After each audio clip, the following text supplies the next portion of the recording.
They're a common sight across London, with an estimated 2,000 rickshaws, or pedicabs as they're known, giving tourists rides through the capital's hotspots. But some residents living here have had enough.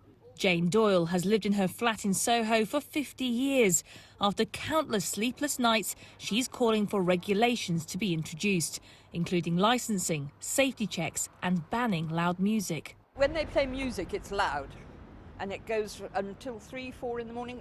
It goes with the night, with the clubs, when the clubs are open. But some people might say you live in central London. Yes, some people would almost certainly say I live in central London. What do I expect? What do I expect?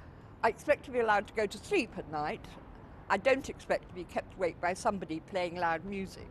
At the moment, pedicabs are the only form of public transport here in London that's not regulated in any way.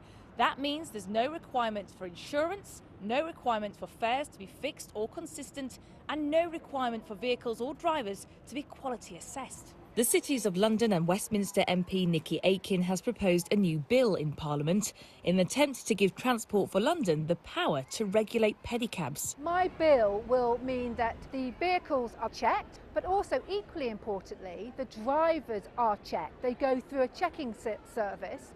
I'm surprised that nobody's been seriously hurt or even killed to date, because some of these vehicles I see out on the streets don't look roadworthy. The London Pedicabs Operators Association says it's been working for many years with the London authorities and members of the Houses of Parliament to fairly and appropriately licence pedicabs. After many meetings with Transport for London, the Mayor's Office and the Metropolitan Police, the LPOA has drawn up a set of robust standards for pedicab operators and riders. But for some residents, that's not enough. Lee Milner, BBC London.